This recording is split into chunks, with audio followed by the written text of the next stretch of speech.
Hey fam, good to see you back. Before we dive into today's mystery, Sherlock Holmes and the case of the Velvet Assassin, I want to know, what's something that made you smile today? And where in the world are you listening from? I'll be sharing a few of your shout-outs next time, so don't be shy. All right, get comfy, maybe grab a cup of tea. Let's get into it. Because around here, things are never quite what they seem. Chapter 1. The Scent of Murder at Belgravia. It was a damp October morning when the letter arrived, hand-delivered no less, by a man whose gloves were too fine for a servant, yet whose gait lacked the easy arrogance of a gentleman. I happened to be seated by the hearth, reviewing the final pages of a medical treatise I had promised to submit, when Mrs. Hudson ushered the courier into our Baker Street sitting room with a polite murmur and the faintest of scowls. The man removed his gloves with excessive care and produced a pale grey envelope, unmarked save for the words, "Urgent for Mr. Sherlock Holmes."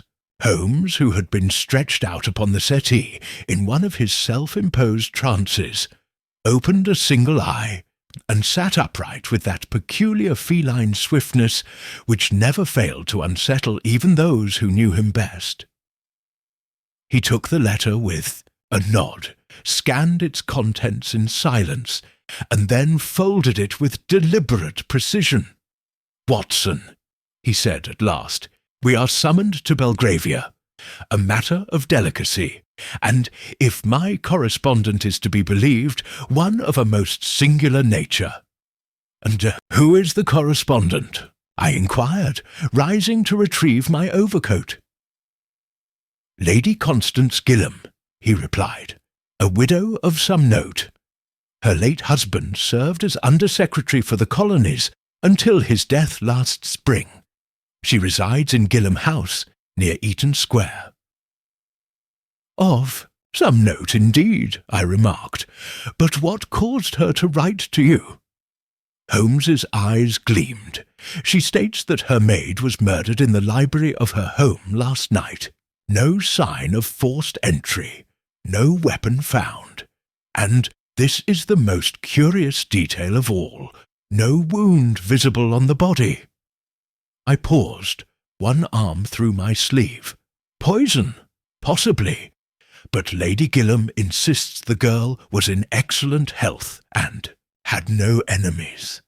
Scotland Yard has already dispatched Inspector Lestrade. Yet, according to her, they are entirely unequal to the delicacy of the matter." I smiled. A flattering sentiment. Holmes stood and reached for his coat and cane. Flattering, yes, but also troubling. Delicacy often masks danger. Watson, let us see what shadows Belgravia keeps behind its velvet curtains. The fog lay thick across the streets as we took a hansom cab westward, the clatter of hooves muffled by the wet cobblestones. Belgravia's grand facades emerged like pale phantoms from the mist, elegant and aloof, their windows shuttered as though guarding secrets. Gillam House stood 3 stories high, its stonework the colour of old bone, flanked by iron railings, and a square of withered ivy. A uniformed constable admitted us, nodding stiffly as we passed. Lady Constance received us in a drawing-room, tastefully appointed with Chippendale furnishings and pale lilac wallpaper. She was a woman of about 40, statuesque, with an imperious brow and eyes that gave little away. A mourning brooch at her throat held a miniature of her late husband, framed by black jet. "Mr. Holmes," she said, offering a hand that trembled, only slightly. "Thank you for coming. I have already spoken with Inspector Lestrade, but I felt, indeed I knew, that this required a more discerning eye." Holmes inclined his head. You were correct to summon me, Lady Gillam. I understand your maid is dead. Yes, Clara Dawson, only 19. I found her myself this morning in the library. She was lying on the settee, exactly as though asleep, but cold, very cold. You retire early, she said. The library is seldom used after supper. I sent no one to rouse her. I assumed she had finished her evening duties and retired. When she did not appear at breakfast, I went looking. "And her this morning?" I asked. I interjected. Was anything disturbed? Any indication of theft or intrusion? None. Nothing is missing, and no locks were broken. The doors were secured. I keep a single footman and the cook besides. They were both in their rooms. And Clara, did she have any recent acquaintances, suitors, dissatisfaction with her work? Lady Gillam hesitated. She was quiet, dutiful. I cannot say she was happy, but then servants seldom are in truth. Holmes steepled his fingers and regarded her intently. May we view the scene? She nodded and led us through a corridor, panelled in dark wood, to the library, a room of high windows, thick carpets, and shelves that climbed to the moulding. A gas lamp burned low in the corner. Clara Dawson lay exactly as Lady Gillam had described. Her body curled delicately on a chaise lounge, eyes closed, hands folded in her lap. Holmes stepped forward, crouched, and examined the body without touching it. He sniffed the air, then turned his attention to the cushions, the floor beneath, the bookcase closest to the settee. I followed his gaze, but saw nothing amiss.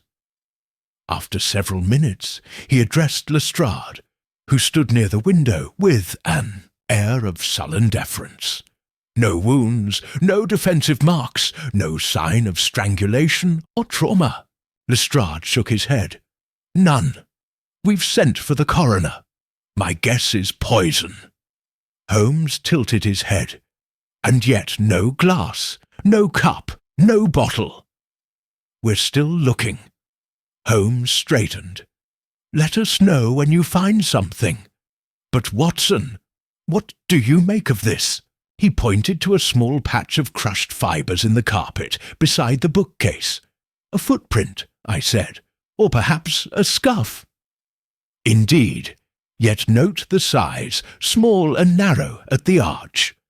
A woman's shoe, I would wager, but not Miss Dawson's. Her feet were broader. Look at her house slippers. Lestrade raised a brow. You think another woman was here? I think, said Holmes, that someone else entered this room last night, leaving no visible trace, except for a single, quiet impression.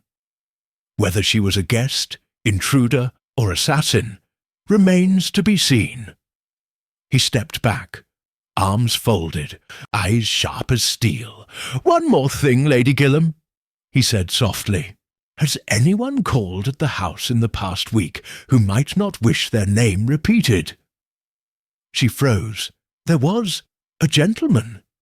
He came to discuss some financial matters, a Mr. Parlow. But I do not see. Holmes held up a hand. I see. Quite a bit, Lady Gillam. And I suspect that before the day is out, we shall see more still.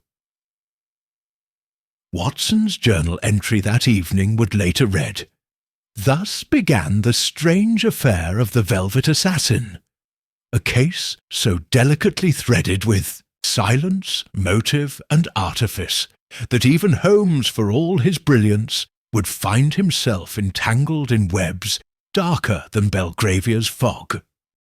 Chapter 2. A visitor in mourning. The cab ride back to Baker Street was taken in near silence. Holmes wrapped in his long coat like a hawk brooding beneath its feathers. He did not speak until we had reached the study, and Mrs. Hudson had brought, in the tea. Then, taking his customary place by the window, he turned to me with a sharp gleam in his eyes. "Watson, what do you make of Lady Gillam?" "A composed woman, but one under strain," I replied. "There was something oddly measured about her distress." "Precisely. The grief was genuine, yet rehearsed. Her mourning has the cadence of duty, not sorrow." I stirred my tea. "Suspect her of involvement?" Holmes waved the notion aside. "Not yet. But I suspect she knows more than she is willing to share. And if we are to make progress in this case, we must distinguish between what is visible and what is presented." Before I could respond, a knock interrupted us. Mrs. Hudson entered a moment later. "There's a young lady to see you, Mr. Holmes," she said. "Won't give her name, but insists it's about Belgravia." Holmes raised a brow. "Send her in." The girl who entered was plainly dressed in a brown wool coat, with a worn hat pulled low. She looked about 20, though her posture suggested she had seen more than her share of the world's hard corners. Her eyes, dark and alert, fixed on Holmes with cautious urgency. "Mr. Holmes," she said, "my name is Eliza Trent. I worked with Clara Dawson at Gillam House." Holmes motioned her to a seat. "Go on, Miss Trent. You've nothing to fear here." She glanced nervously at me, then leaned forward. "I came because I think Clara was being followed. Not just once or twice, often. And she was frightened. She didn't say much, but I could tell." "Frightened of what?" Holmes asked gently. "I don't know. It started about 3 weeks ago. She said she'd seen someone outside the servants' entrance more than once. Tall man, always in black. She thought it might be someone from her past, but when I asked, she went pale and said never to mention it again." Holmes folded his hands. "And did you ever see this man?" "No, but there was something else. Last week Clara found a scrap of velvet in her apron pocket. She thought one of the maids had played a trick, but it didn't feel like a prank. She was scared. I told her to go to Lady Gillam, but she said she couldn't, that she had promised not to open old wounds." Watson scribbled a note beside me as Holmes leaned back. "A scrap of velvet, you say?" "Yes, dark red, like it came from a ribbon or maybe a cuff." Holmes's fingers steepled. "Miss Trent, you've done a brave and necessary thing. One last question. Did Clara have any romantic entanglements? Someone outside the house, perhaps?" She hesitated. "There was a man. He'd meet her once or twice a week at dusk, according to the Western News. I never saw his face. He kept to the shadows, but she called him Mr. Finch." "Finch," Holmes repeated softly. "Did he ever come to the house?" "Never. Through the front." Holmes nodded slowly. "Thank you, Miss Trent. If you remember anything else, do not hesitate to return. And be careful.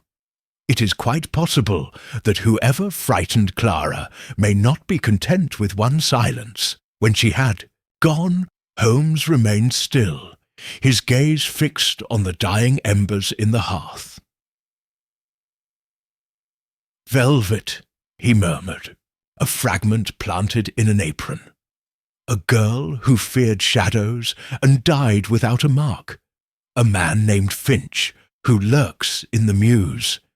And a mistress too calm, too practised in sorrow." He stood abruptly and moved to his desk, retrieving a map of Belgravia and placing it beneath the light. "Watson, I think it is time we visited the Western News.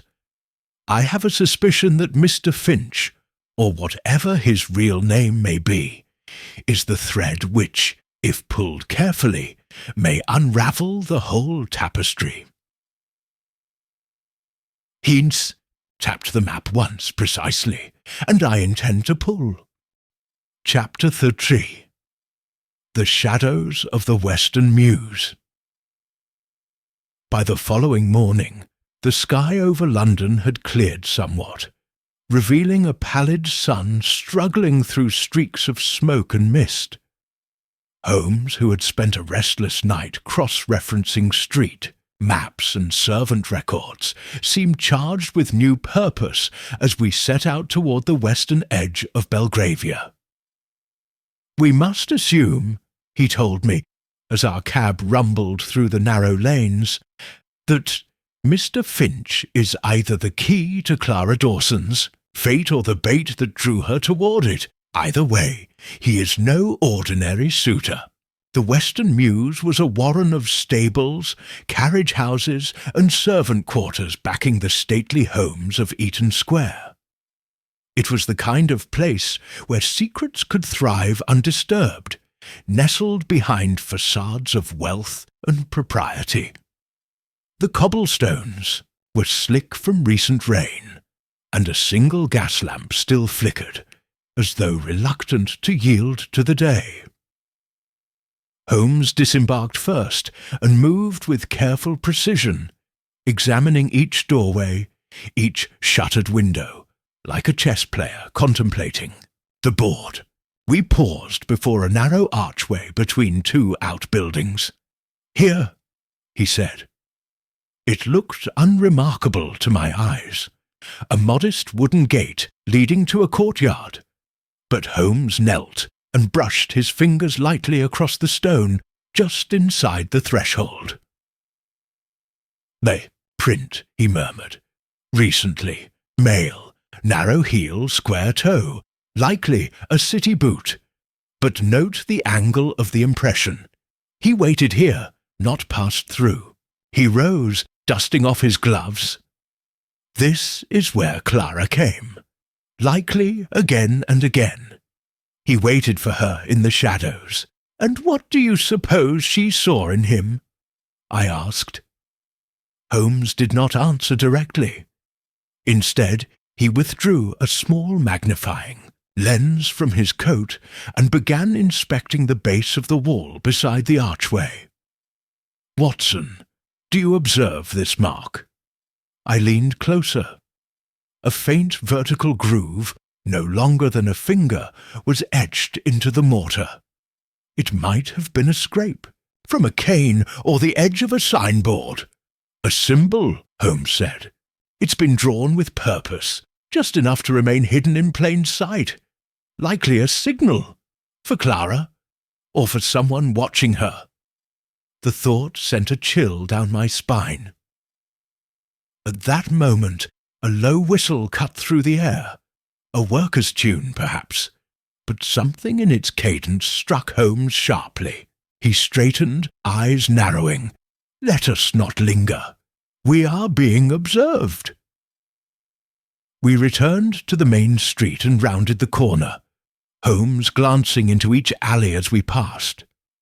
After a few moments he halted and motioned with his cane toward the second-floor window of a boarding-house opposite the Mews. There, curtain moved, twice. Deliberate. Someone watching the entrance? Indeed. Let us see if they'll oblige us with a visit. He turned on his heel and led us into a small cafe across the road. From a corner table by the window, we had a direct view of the boarding-house. Holmes ordered tea and took to stirring it absently, though his gaze never left the street. 10 minutes passed, then 15. At last, a figure emerged. He was tall and clean-shaven, dressed in a dark coat and gloves. His gait was calm, almost leisurely, but his eyes scanned the street with the subtle efficiency of a man accustomed to evasion. He walked past the cafe without glancing in, but Holmes's eyes locked onto him. "That," he said, "is not a man paying a social call. That is a watcher, trained, perhaps hired, and if I am right, he will not go far." We paid our bill and stepped out discreetly. The man had turned onto Ebury Street. Holmes quickened his pace, keeping a fair distance, his posture relaxed but attentive. As we followed, the stranger ducked into a tobacconist's shop. Holmes hesitated, then crossed the street and positioned us beside a lamp-post just outside the doorway. "Observe," he whispered, "he will buy nothing." Sure enough, within a minute the man exited empty-handed and glanced back toward the mews. "Confirmation," Holmes said. "He is not following a routine. He is verifying a target. But the question remains, was he watching for Clara or for us?" We trailed the man 3 more blocks before he vanished into the crowd near Victoria Station. Holmes made no effort to continue the chase. "We have seen enough," he said. "Now we know someone watched that gate. Someone precise, trained, and likely paid to do so. Which raises the most pressing question of all. What was Clara Dawson involved in, beyond her duties at Gilham House? Back at Baker Street, Holmes busied himself reviewing his notes while I lit the fire and retrieved the Morning Post. Among the stack of correspondence, one envelope stood out, cream-coloured, sealed with a deep red wax crest. Holmes opened it and read in silence, then handed it to me. The note was brief. "Mr. Holmes, your presence has stirred matters best left buried. Cease your inquiries, or you will join the girl beneath the velvet." There was no signature. Holmes looked up at me, the flicker of a smile touching his lips. "Watson," he said calmly, "we are on the right path." Chapter 15. The Man with the Velvet Cuff. The note sat in the centre of our breakfast table like an unexploded shell. Its crimson seal, unmarked, aristocratic in its simplicity, seemed to pulse with quiet menace. I watched as Holmes turned it over again, his fingers tracing the faint impression left by a gloved hand. "You take this as a threat?" I asked, pouring my tea with somewhat less steadiness than I intended. "An invitation," Holmes murmured. "There is an unmistakable theatricality to it. Red wax, veiled allusion, and the florid phrase, 'Join the girl beneath the velvet.' Someone wants to frighten me into retreating." I frowned. "And you, of course, consider that a challenge," gave a slight smile. "Quite." Holmes rose and walked to the fireplace, holding the letter over the flames just long enough to see if any hidden ink revealed itself. Nothing appeared. No watermark, no foreign script. "The paper is fine, likely purchased from Ransom's on Bond Street. Our sender is no common ruffian. This was penned by someone who moves in circles where veiled warnings are more dangerous than daggers." He turned to me, the expression in his eyes sharpening. "Watson, I believe it is time we paid another visit to Lady Gilham. I wish to ask her about Clara's so-called suitor, and more importantly, about secrets best left buried. Lady, Constance received us in her study this time, rather than the drawing-room." The curtains were drawn, and the scent of lilac oil hung in the air. She stood as we entered, her posture perfect, though the thinness around her lips betrayed a restless night. "Mr. Holmes, Dr. Watson, you return with news?" "Questions, Lady Gilham," Holmes replied smoothly. "May we sit?" She nodded, motioning toward 2 chairs opposite her writing desk. Holmes took a seat, folding his long legs beneath him with practised elegance. "I will be frank," he began. "Miss Dawson was being followed.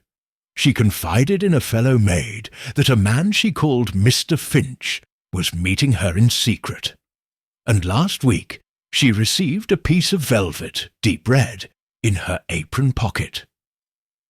Lady Gillam's expression did not change, but her hands tightened slightly on the edge of the desk.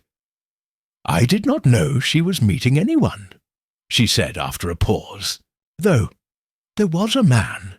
He came to the servants' entrance once, claiming to be her cousin. I believed her then, but perhaps I was naive." "You did not ask questions?" Holmes asked mildly. She hesitated.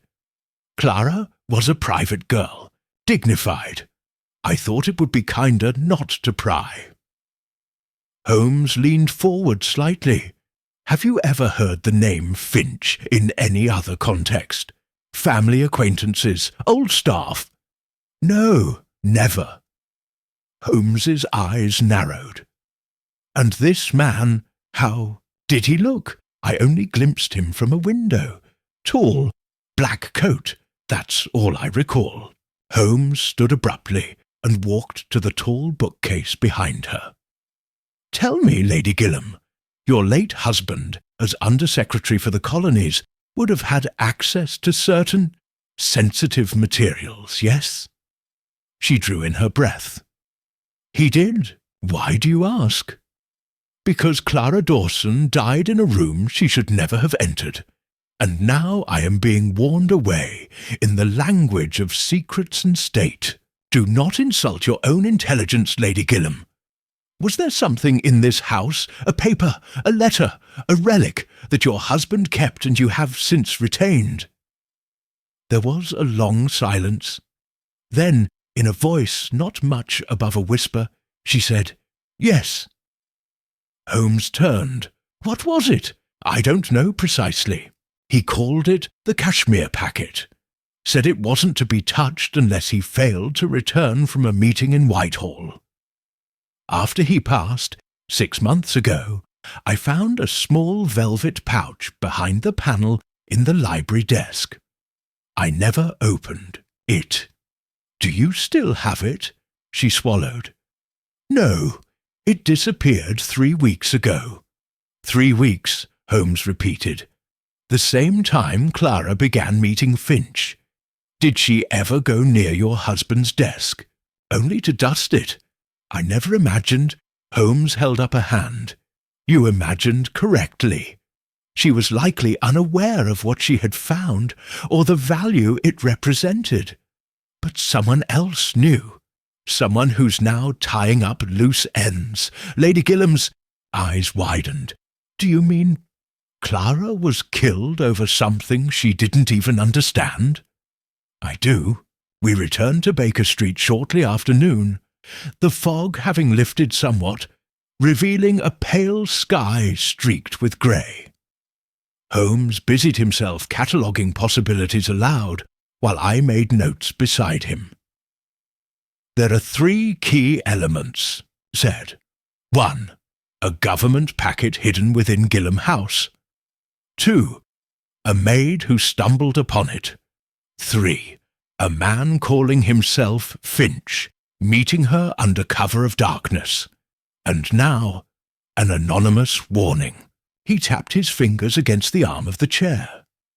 "Add to this the mark we found etched beside the Western Mews. A symbol, barely perceptible. Likely an identifier. A signal used by a group or agency." "Agency?" I repeated. "You suspect espionage." Holmes glanced at me with a flicker of amusement. "My dear Watson, the velvet assassin does not strike for passion or gain. They strike for silence. Clara Dawson died not because of whom she loved, but what she touched." At that moment, another knock came at the door. Holmes rose, unusually swift, and opened it himself. A man stood there.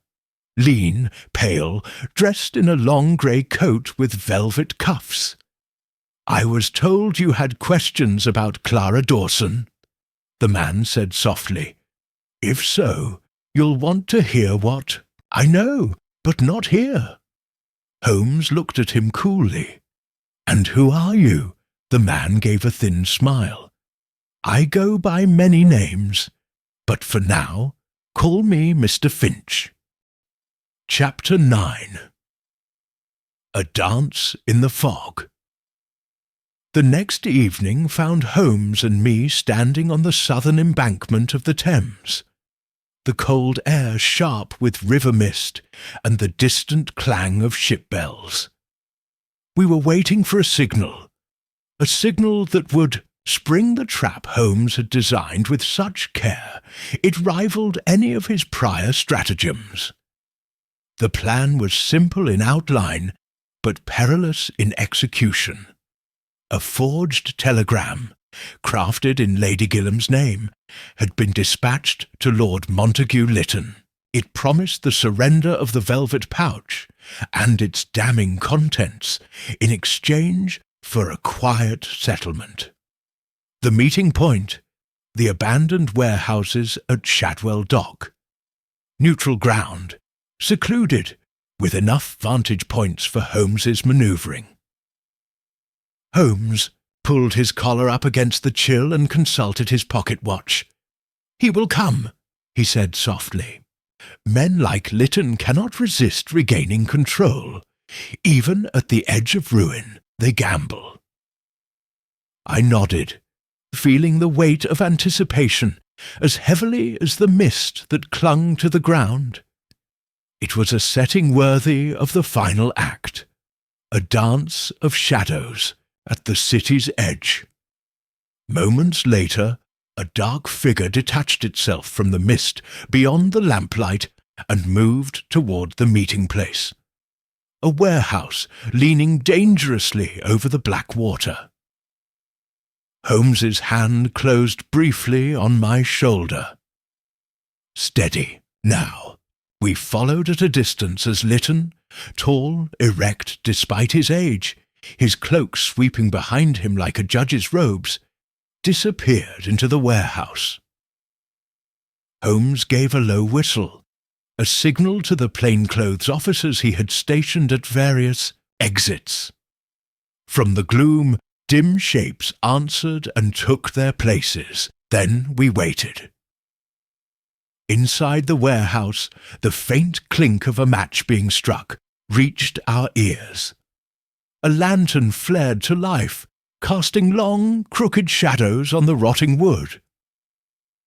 Holmes motioned silently, and we moved forward, slipping through a side entrance where a plank had rotted away.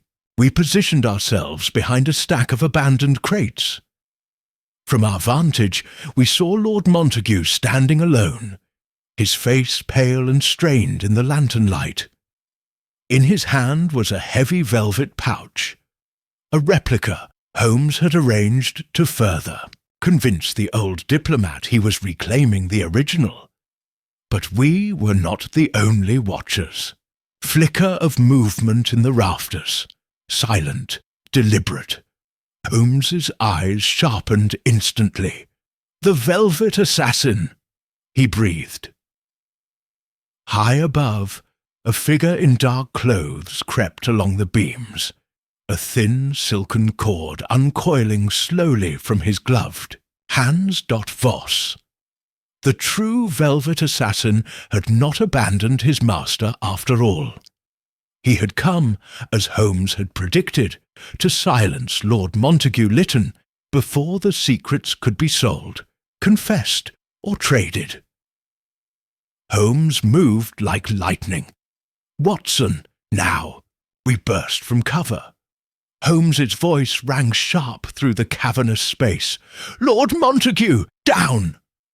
Startled, the old man staggered backward, just as Voss dropped from the beam with lethal grace. The silken cord missed its target by inches.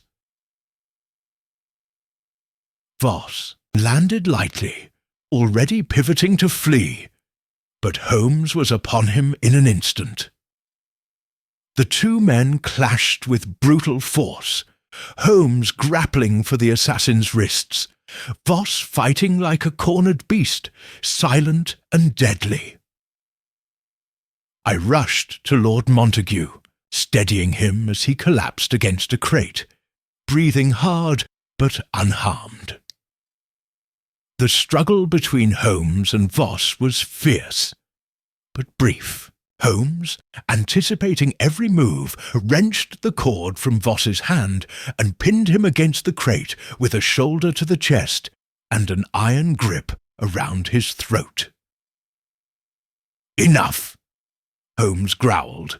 Lestrade and 2 constables stormed in moments later, having heard the commotion, and quickly secured the assassin. Lord Montague sat slumped against the wall, his face a picture of utter defeat. Holmes dusted himself off and approached the fallen lord. "You would have let him kill you rather than face public disgrace," Holmes said quietly. "And yet, by your silence, you have written your own epitaph." Lord Montague's voice was dry as paper. "I did what I thought best. For Britain." Holmes's eyes were merciless. "No, you did what you thought best for yourself. And innocent lives paid the price." Later, at Baker Street, after Voss and Lord Montague had been delivered into custody and the last report filed, I found Holmes at his usual place by the fire, his violin cradled loosely in one hand. He played a few low, mournful notes before setting the instrument aside. "There are victories, Watson," he said, "that leave no satisfaction." I nodded, feeling the heaviness of the night upon me. "Clara Dawson," I said quietly. Holmes's mouth tightened. She was a pawn in a game she never chose to play. But her death has not been in vain. He stared into the fire, the glow flickering across his sharp features. "In time," he said, "this whole sordid affair will be buried, sealed away under the polite lies of diplomacy. But somewhere in the vaults of the Home Office a record will remain, and someone will remember." I looked at him in silence, feeling both admiration and a deep unspoken sorrow for the man who saw too clearly the cost of justice. In the hearth, the embers whispered and shifted, their light painting strange, fleeting shapes across the walls. The case of the Velvet Assassin was closed, but the shadows it cast lingered long after the fog had lifted. Chapter 5. Mr. Finch's Game. Mr. Finch stepped into the parlour without waiting for Holmes's permission, though he removed his gloves with polite precision. There was something fox-like about the man, his lean face, the subtle downward twitch at the corner of his mouth, and the way his eyes scanned the room as if every chair might be a trapdoor. Holmes gestured toward the fireside chair, but Finch remained standing. "I won't be long," he said, "but I'll give you what you want, provided you don't interrupt." Holmes inclined his head. "Then, by all means, proceed." Finch spoke with a quiet, calculated cadence. "I knew Clara Dawson. Not in the way you're implying, but I was watching her. Assigned to, in fact. She was a courier. Unwitting at first, but sharp. Quieter than she let on. I don't think she ever truly grasped the game she'd stumbled into." "Assigned?" I asked. "Assigned by whom exactly?" Finch's expression tightened. "Let's just say there are compartments of service far removed from Scotland Yard and the House of Commons. I work in one of them, or did until recently. Clara picked up something she shouldn't have while cleaning the late Under-Secretary's desk. A velvet pouch containing papers. papers tied to British interests in Kashmir. Holmes didn't so much as blink. You're confirming there was such a packet then? Yes. And I had instructions to recover it quietly. Unfortunately, someone else had the same idea, and they got to her first. Watson frowned. You mean she was killed by a rival agent?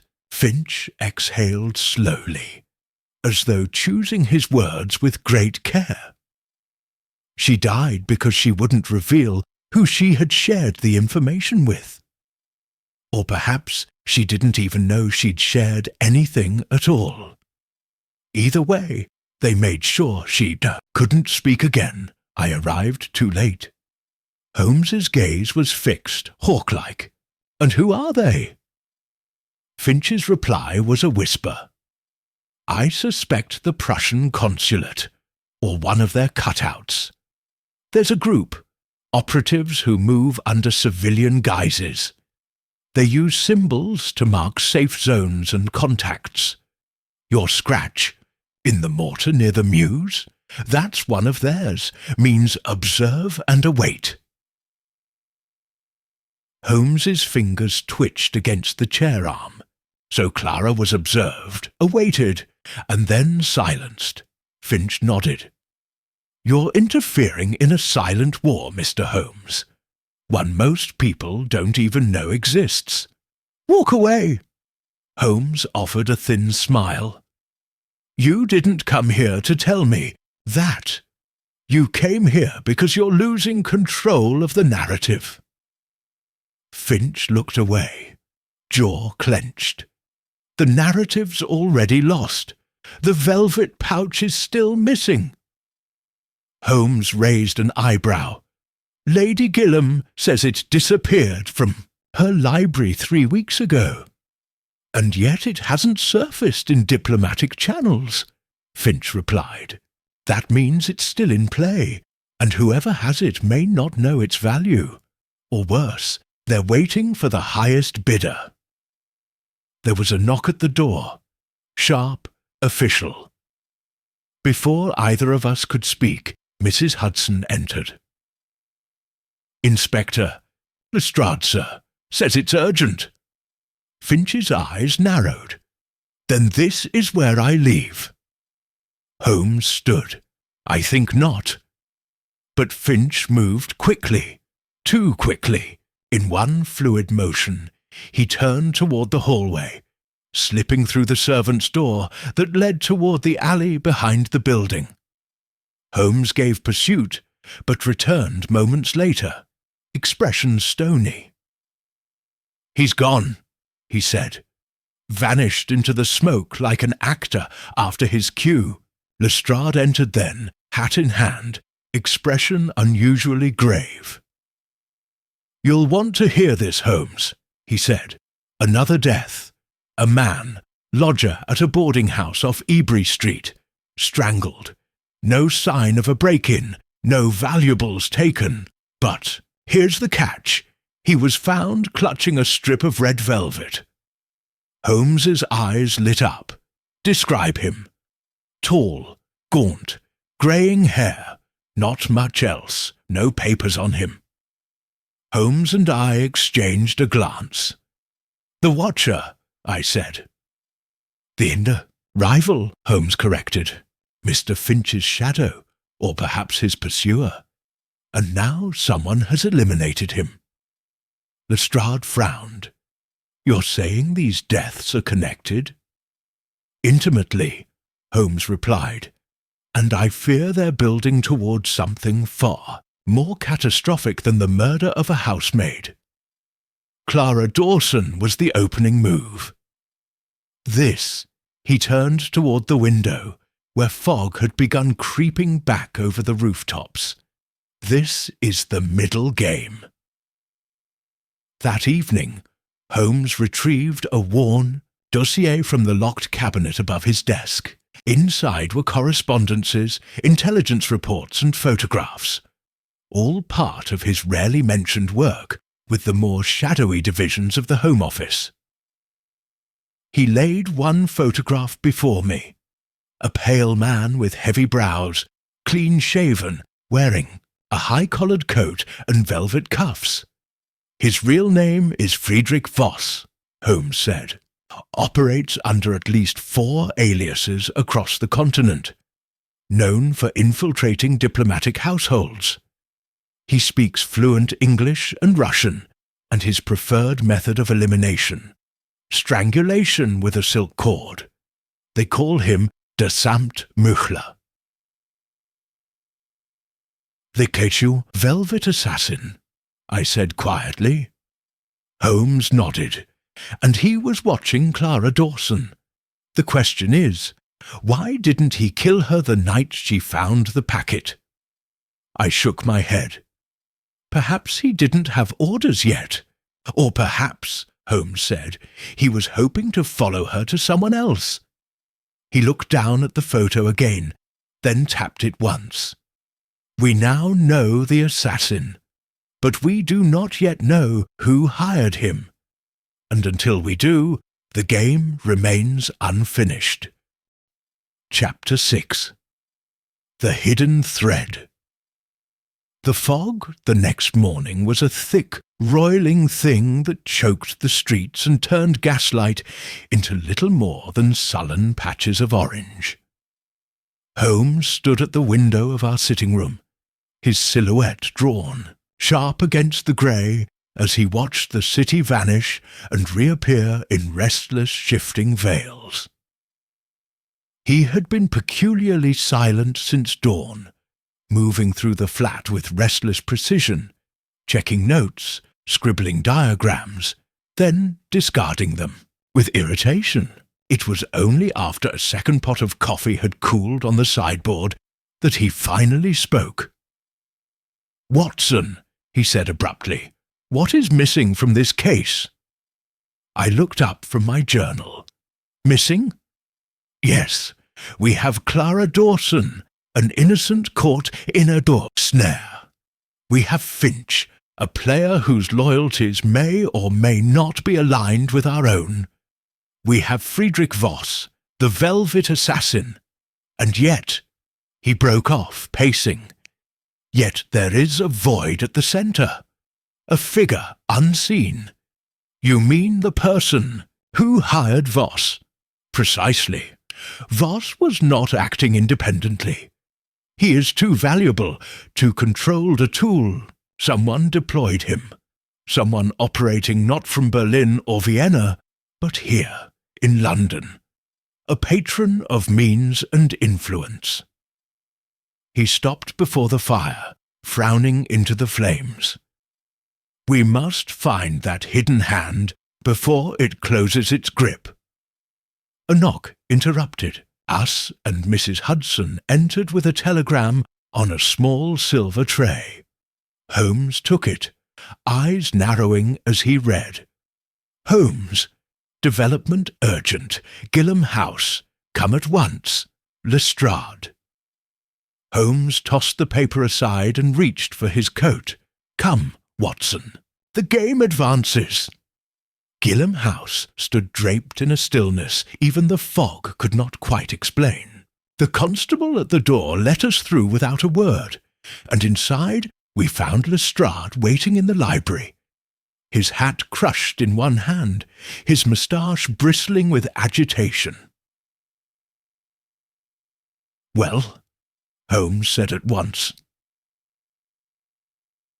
Lestrade gestured towards the desk at the far end of the room.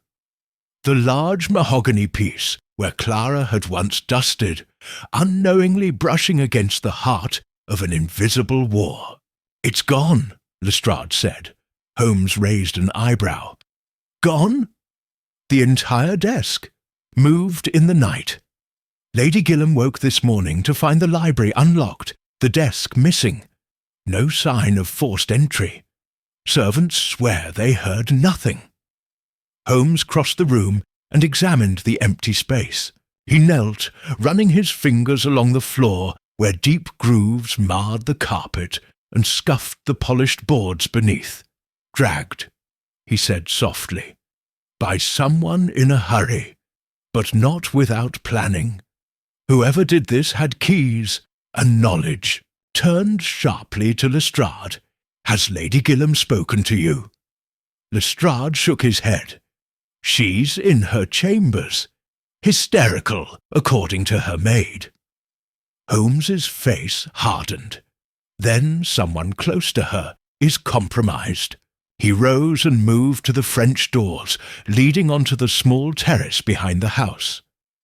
The latch was unbroken, but when he pressed his nose to the glass, he frowned.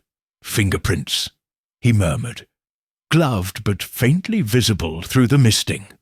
"Watson, mark the pattern."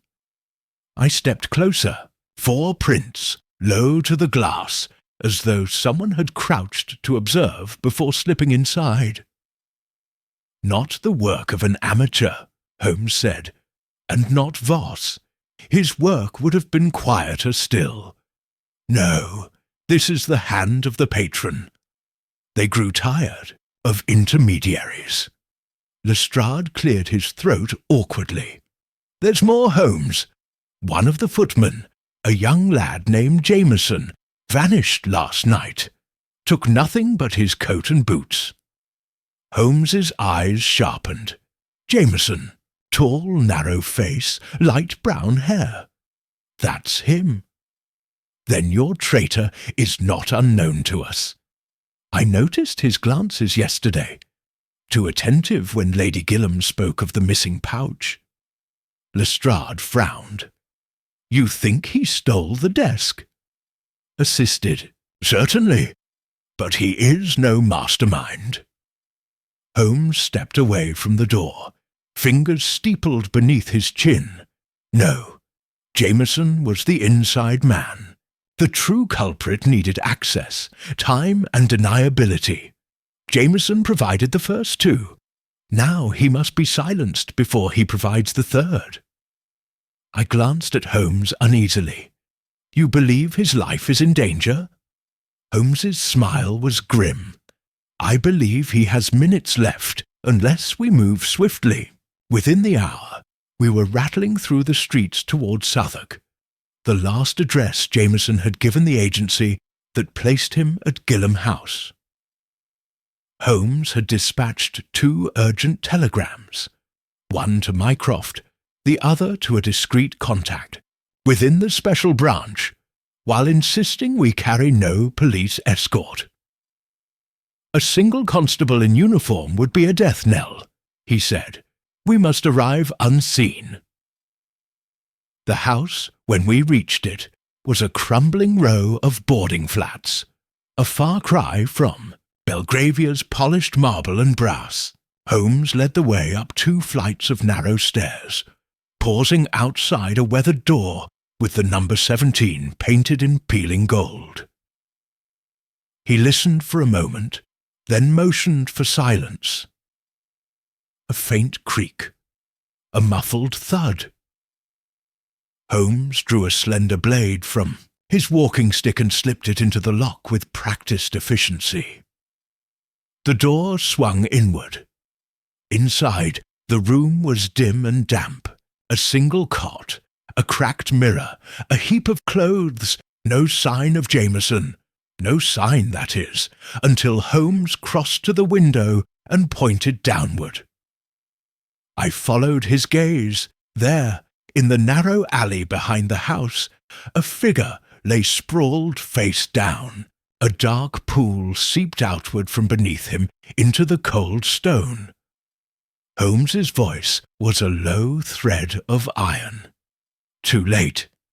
He turned from the window, his face a mask. But not too late to follow the footprints. Indeed, leading from the alley, already smudging in the morning mist, was a trail, narrow, careful, leading east. Holmes straightened his coat. "Come, Watson, the patron flees, and the velvet assassin, I suspect, is not far behind." Chapter 7. The Crimson Signal. We moved quickly through the damp, twisting streets.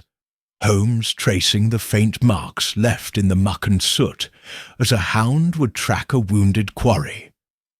London's labyrinthine alleys seemed to close around us, swallowing our footfalls into their endless murmur of distant wheels and muted cries. Though the fog had thinned, the city retained a grim, muffled air, as if even the bricks and cobblestones knew murder had walked among them. Holmes, with his long strides and hawk-like focus, barely seemed aware of my presence as he pursued the trail.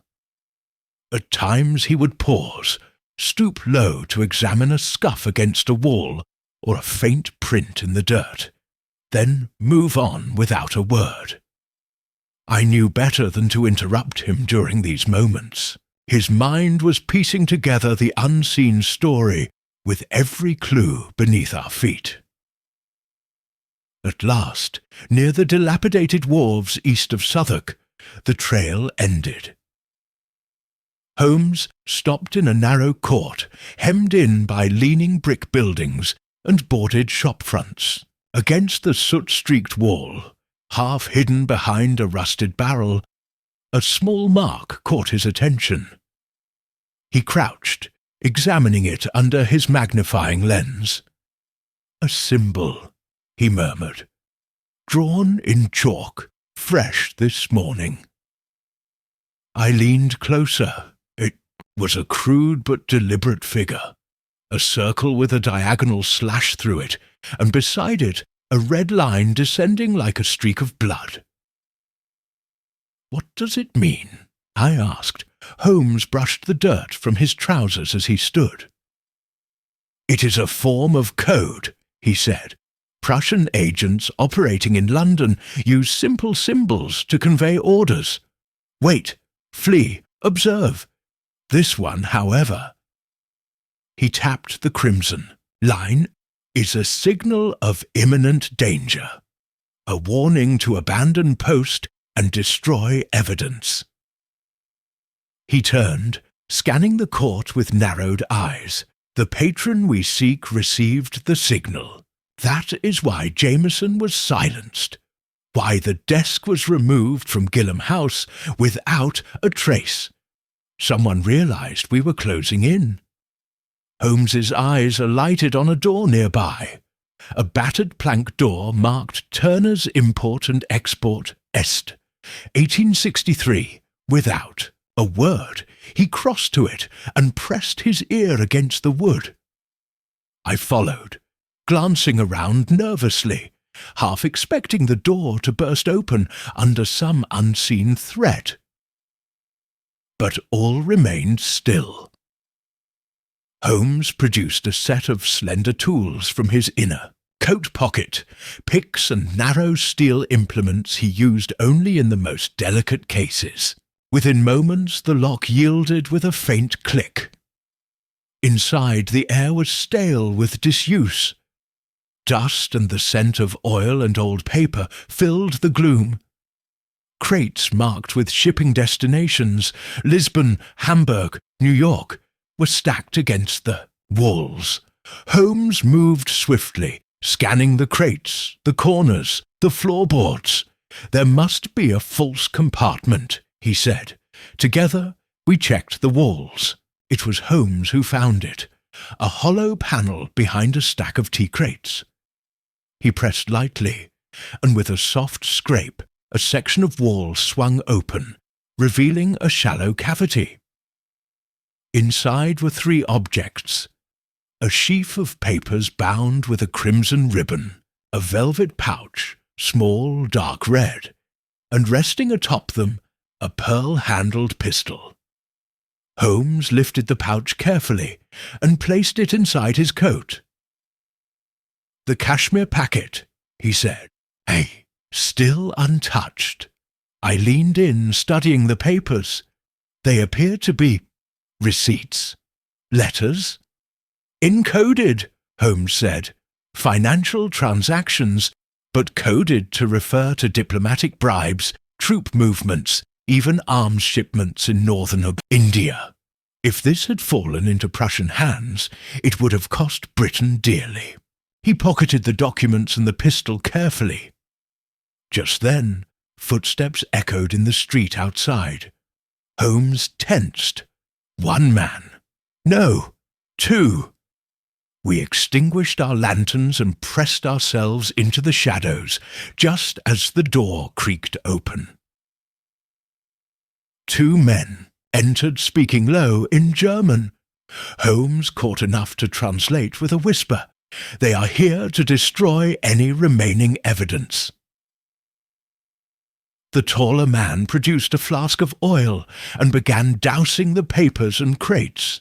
The second struck a match, shielding the flame against the draught. Holmes's hand fell lightly upon my sleeve. "Not yet," he breathed. We waited until the match was thrown, and the oil caught with a whoosh of sudden flame. "Now," Holmes hissed. He sprang forward with astonishing speed, seizing the taller man by the wrist and wrenching the flask from his hand. I tackled the second as he scrambled to retrieve the pistol from his belt. There was a brief, savage struggle, the room lit by the growing fire. Holmes delivered a precise blow to his opponent's temple, sending him crumpling to the floor. I, with less finesse, managed to wrest the weapon away from my foe and hold him down until Holmes secured him with a length of rope found in the corner. Smoke filled the room. Holmes dragged both men outside into the street, where we left them trussed against a lamp-post for the arriving police, having summoned them by way of a nearby constable's whistle. As the fire crackled behind us, consuming Turner's forgotten, whereas Holmes stood with his hands clasped behind his back, gazing into the flames. "The rats sought to burn the nest," he said quietly. "But the eggs were already in our pocket, back at Baker Street, long after the velvet pouch and the packet were secured in a vault under Holmes's strict instructions. I found him seated once again at the fire, staring into the embers. He spoke without turning. "We have retrieved the packet, yes, but the patron, the true architect of Clara Dawson's death, still eludes us." He tapped his fingers against the chair arm, the rhythm thoughtful, relentless. "And whoever it is, they are not finished." Chapter 8. The velvet thread unravels. For the next 2 days, Holmes was like a machine set to furious calculation. He paced the rooms of Baker Street, devoured newspapers, sent and received a flurry of telegrams, and smoked pipe after pipe of strong black shag, until the air hung thick and blue as a storm cloud. I knew better than to interrupt him when he was in such a state. Only once did he break his silence, murmuring almost to himself as he gazed out the window over the grey roofs of London. "The mind that orchestrated this affair is a mind both cautious and proud, Watson. A mind that despises loose ends, which is why Clara Dawson died, why Jameson was eliminated, and why Voss was sent to silence any potential witnesses." He turned, eyes alight with the fire of a hunter nearing his quarry. "But pride, Watson, pride is the one thread which, when tugged, unravels the most carefully woven deceptions." It was shortly after this declaration that a visitor arrived. Mrs. Hudson brought the card in on a silver tray, her expression pinched with disapproval. "A gentleman, Mr. Holmes, says he has information regarding a recent embassy matter." Holmes took the card and smiled thinly. "Sir Alton Greaves," he said, "Under Secretary for Foreign Affairs, one of Mycroft's old acquaintances." He motioned for the visitor to be shown in.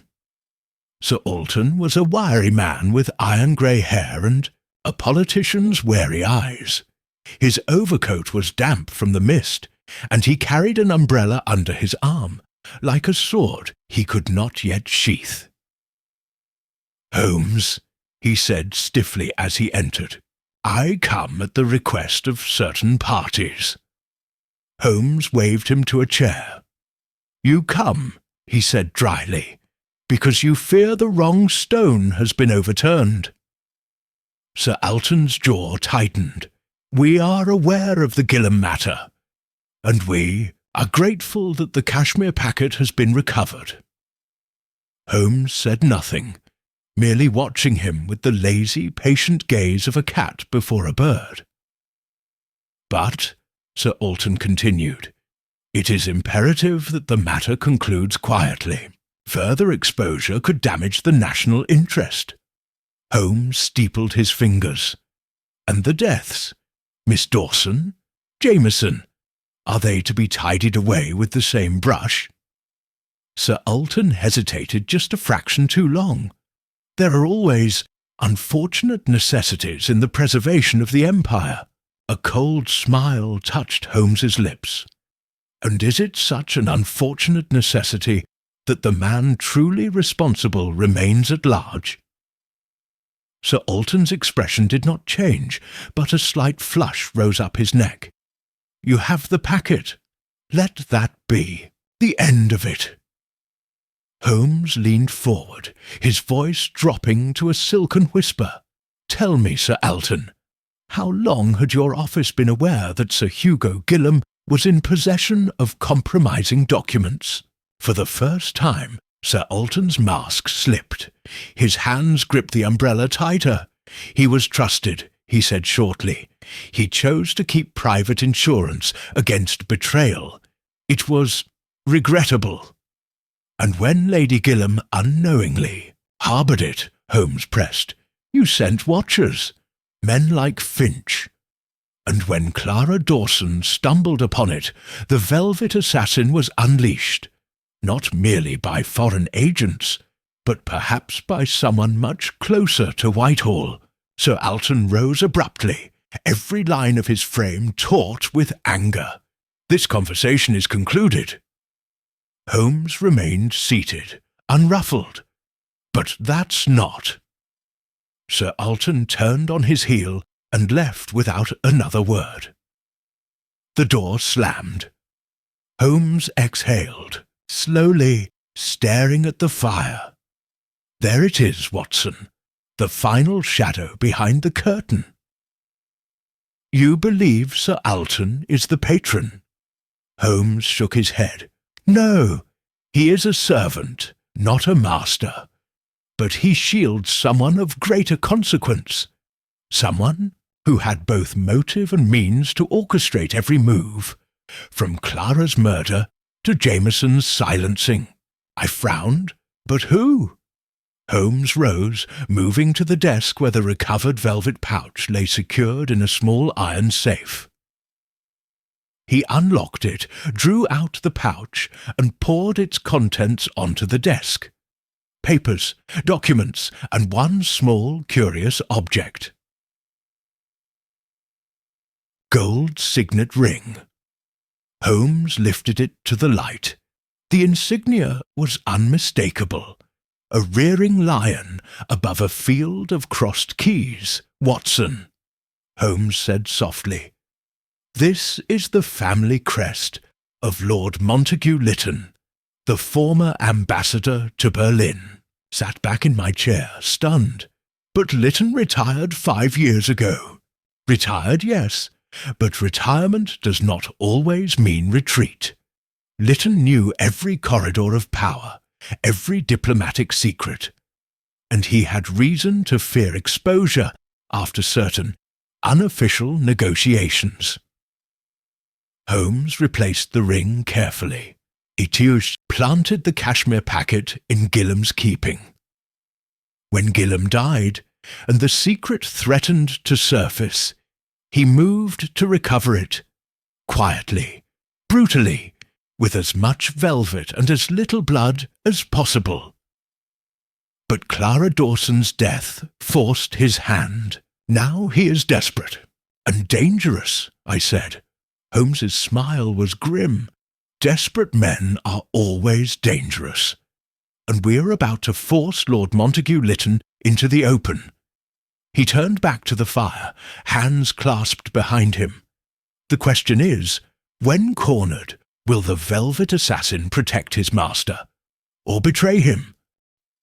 Chapter X Echoes. Behind the Curtain. Several days had passed since the violent encounter at Shadwell Dock, and though London bustled on as always, its carriages rattling down gaslit streets, its newsboys crying fresh headlines, the city, to me, felt subtly altered. Some unseen balance had shifted, some hidden struggle brought momentarily into the light before the world hastened to forget. Holmes, however, seemed curiously restless, though the case was concluded. Lord Montague Lytton, under discreet but firm arrest. The velvet assassin Voss confined in a government holding. My friend exhibited no signs of his customary satisfaction. He prowled the rooms of Baker Street like a caged thing, smoking furiously, rereading dispatches, or staring blankly out at the grey skyline. On the third morning after the affair, I ventured to remark upon it. "You have achieved everything you set out to do, Holmes. The Kashmir packet is secure. Those responsible have been held to account. Why this lingering unease?" Holmes, seated by the window with his long fingers steepled beneath his chin, did not answer immediately. When he spoke, it was in a tone low and uncharacteristically sombre. "Because, Watson, justice in this instance is but a shadow of what it ought to be. Lord Montague Lytton will not stand trial in open court. His name will not be blackened in the public prints. He will fade into seclusion, excused by murmured phrases about ill health or private disgrace." He turned, his sharp grey eyes meeting mine. "Tell me, is that justice, or is it merely the Empire protecting its own?" I had no ready answer, and so we sat in silence, the fire crackling between us, the unanswered question thick in the air. Later that afternoon, a knock came at the door. Mrs. Hudson entered with a letter, her expression pinched. "No sender's name, sir, just left, by a boy at the door." Holmes took the envelope, weighed it in his hand, then split it open with a flick of his knife. Inside was a single sheet of fine paper. Holmes read it once, his mouth tightening, then handed it to me. The message was brief. "Some truth serve the greater good better hidden. You have done your duty, now forget." There was no signature, only a curious symbol pressed faintly into the paper, a lion rampant against a field of stars. Holmes gave a soft, mirthless laugh. "The insignia of the Quiet Committee, an unofficial arm of the Foreign Office, tasked with ensuring inconvenient truths do not trouble public tranquillity." He rose and walked to the fire, tossing the letter into the flames where it curled and blackened instantly. "Even in victory," he said, "we are permitted only the victories they allow." He stared into the fire a moment longer, then turned back to me, his energy shifting, sharpening. "But make no mistake, Watson, we have kept the velvet assassin's secret from falling into the wrong hands. We have preserved lives, and if the public will never know it, that is no matter." He paced to the writing desk and retrieved his pipe from its stand. "What matters is that, in the quiet corners of this city, where no newspapers reach and no honours are pinned, a young girl's death has not gone unanswered." He lit the pipe with a long, steady pull, the smoke coiling into the ceiling beams above us. And somewhere, he said softly, those who believe themselves untouchable have learned that there are still minds sharp enough and persistent enough to tear aside their velvet veils. That evening, as twilight folded over Baker Street, Holmes and I sat together once more in our familiar armchairs. Outside, the bells of St. Marylebone tolled the hour, and the mist began to creep once more through the streets, softening the edges of the world. Holmes picked up his violin, and without preamble began to play. A low, winding melody, neither mournful nor triumphant, but thoughtful, restrained, and filled with quiet defiance. I sat back, closed my eyes and listened, letting the music fill the room. And though the world beyond our windows remained as tangled, corrupt, and secretive as ever, for that brief moment I knew we had struck some blow, however small, against the darkness. The case of the Velvet Assassin was over, but in Baker Street the fires of vigilance would never be allowed to die. Chapter 10th. A footnote in the fog. The days that followed were a curious blend of stillness and murmured implications.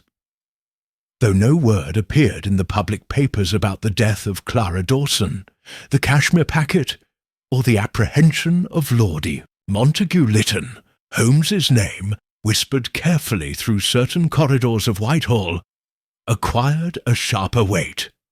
Not fame, for that was never Holmes's desire, but a kind of wary acknowledgment, a recognition from the hidden hands that governed the fate of nations, that he was no longer merely an eccentric meddler, but a mind too incisive to be dismissed, and too independent to be trusted fully. As for myself, I found the affair settled, uneasily upon my heart. There was no celebratory breakfast at Simpson's, no clinking of glasses before a roaring fire. Holmes refused even the discreet gratuity offered by the Foreign Office, waving away Sir Alton Greaves's carefully worded gratitude with a scornful lift of his brows. Instead, we resumed our customary life at Baker Street, clients arriving with trivial puzzles, Holmes alternating between bursts of furious energy and long spells of lethargy. It was almost as if the intensity of the Velvet Assassin affair had left a hollow he could not easily fill. One drizzling afternoon, some weeks after the case's quiet conclusion, I found Holmes in a rare mood of reflective candour. He was at the chemical bench, his sleeves rolled up, an experiment bubbling quietly in a glass retort. The lamplight etched sharp planes onto his face, and the scent of iodine and sulphur filled the room. "Watson," he said without looking up, "have you ever wondered how many truths we are asked to bury in the name of civility?" I set aside the medical journal I had been pretending to read. "I have wondered," I said honestly, "but I still prefer an imperfect truth to a perfect lie." Holmes smiled faintly, swirling the retort with a practised hand. "And yet society demands its illusions. The innocent maid, the disgraced lord, the velvet assassin, all tidily swept aside, while the grand machinery rolls onward as if untouched." Here Dubin set down the flask and turned to me fully. "I tell you this, Watson, because I know you will record it one day. And when you do, when you write your careful chronicle of the affair, there are details you must omit." He raised one long finger, punctuating the air. "You must not name Lord Montague Lytton, nor speak too plainly of the Quiet Committee. You must let the case appear as an oddity, a footnote in the endless catalogue of London's curious crimes.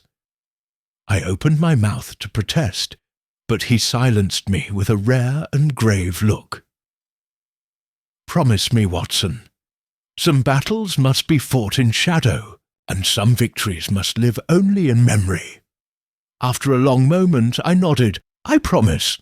Holmes relaxed then, as if a weight had been lifted, and resumed his experiment, humming a faint tune under his breath.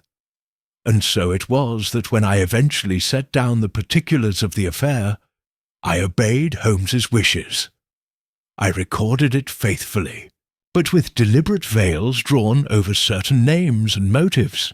I spoke of a nobleman fallen from grace, and an agent of foreign influence. But I left unsaid the deeper tremors that had shaken the marble pillars of power. To the casual reader, the case of the Velvet Assassin appeared little more than an intellectual puzzle, neatly tied by Holmes's brilliance. Only those who knew the hidden gears of the world, and the cost at which its illusions were maintained, might glimpse the deeper tragedy within the fog. And so Baker Street returned to its endless, tireless watch over London's restless heart, while outside the world continued its steady, heedless march. For there would always be another case, another secret buried beneath velvet and lies, and always, somewhere behind the fog, Sherlock Holmes would be waiting. Chapter 2. The Quiet End.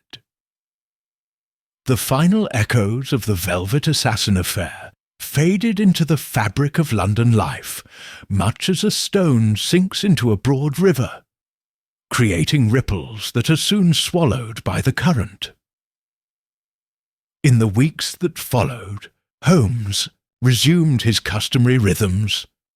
The morning papers spread open across the breakfast table, stray violin notes drifting through the flat, his singular energy alternating between languid idleness and fierce intellectual pursuit. Yet beneath the familiar routines, I sensed a subtle shift in him, a touch more gravity in his observations, a keener edge to his silences.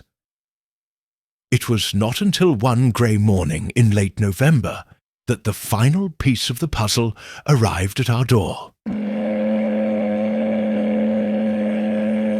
Post brought a slim parcel, wrapped in brown paper and tied with plain string. No return address, only the terse inscription, "For Mr. Sherlock Holmes." Holmes examined it with a brief flicker of interest before slicing it open with his penknife. Inside, nestled within folds of linen, was a single object, a crimson strip of velvet about 6 inches long, with the faint impression of a seal pressed into one corner. Holmes lifted it with a gloved hand, studying it in the morning light. "The final bow," he said softly. I stepped closer. "A message?" He nodded. "The velvet, an unmistakable signature. The seal," he angled it toward me, "is Lytton's personal crest, deliberately faint, as if to whisper, not shout. But what does it mean?" Holmes smiled thinly. "It means that Lord Montague Lytton, though stripped of position and power, has accepted his fate in the only manner available to him, by acknowledging that the game is lost. He placed the velvet on the mantel, where it caught the weak light like a dying ember. No words, no plea, no threats, only this small symbolic surrender."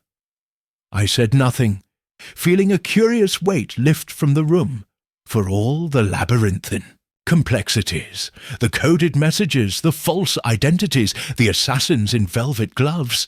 This was how it ended, not with the blast of a pistol or the public shaming of a court, but with a quiet, almost dignified submission.